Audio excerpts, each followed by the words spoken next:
Hi, this is Jeremy Wilkie. I've had a chance to take apart and examine a new WP4CS fork, and I wanted to just shoot a quick video about it. You can see the parts laid out here in front of us, and it's a completely unique design.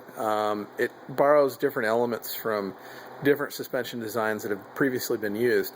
One of which is what we would call a donut fork, which was used by Oleans as a primitive twin chamber.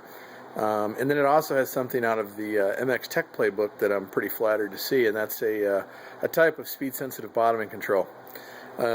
Anyway, it's another word might be big piston, although in some ways this fork doesn't have a big piston, and that at the same time it does have a rod displaced volume that is metered. So anyway, I'm just going to kind of point out some of these things and show you why we're very excited about it. Basically, here is the nose cone for your speed-sensitive bottoming control, and I'll take apart this valve and show you some of the internal details here in a minute. But again, we have a shim-controlled, bottoming mechanism, which, as we know, produces an excellent feel at the end of the stroke and allows you to optimize the other aspects of the design. So. Yeah, very, very neat to see this, and I think WP did a really nice job, packaging it all in there.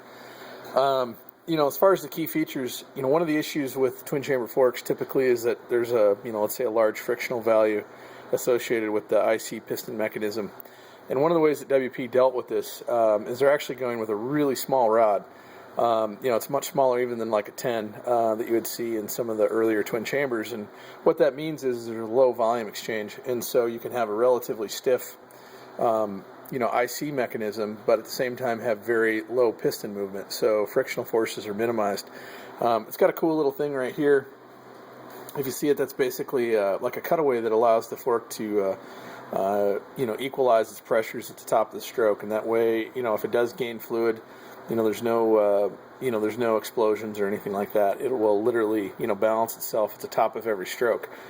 And then additionally, right here, that cartridge seal, it's got a bushing on the ID, also has a check valve, and that's going to let the fork fill at the top of the stroke if at any point it's ever, neutrally or negatively volumed on the ID. So that's a neat little piece right there.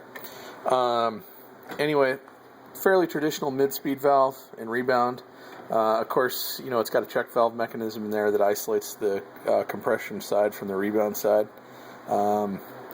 Anyway, now I'm going to go ahead and take apart this speed-sensitive bottoming control and base valve assembly.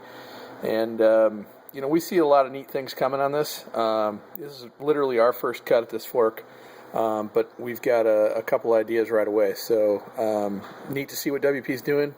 We have even bigger things planned, I think. And then I'm going to hand my phone off here to Matt, and he can film this while I take it apart for you.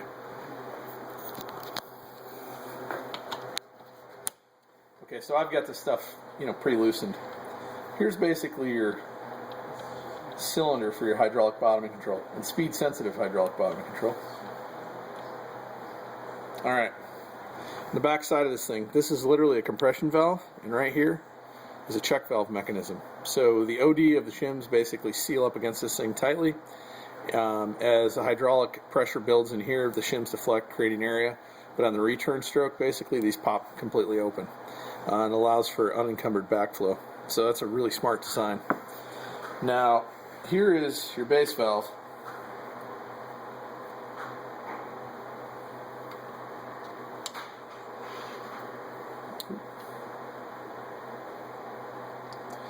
And I gotta apologize for something here when we're shooting this video. I'm just popping this stuff out of here. I was quickly queuing this up for this display. This actually,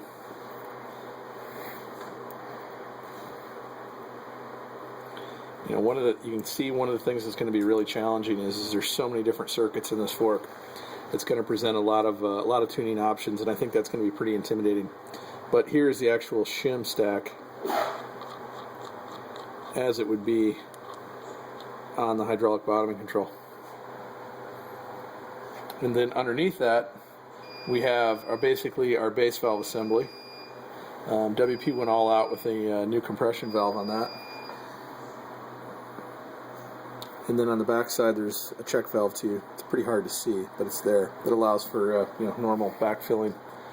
And then here's the shim stack for the actual base valve.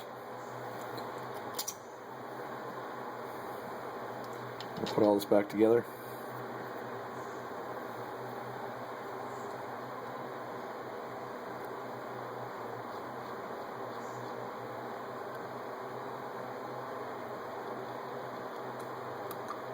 A lot of pieces.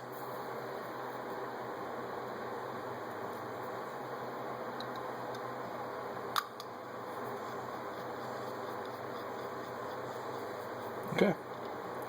Just good enough assembly here for our purposes.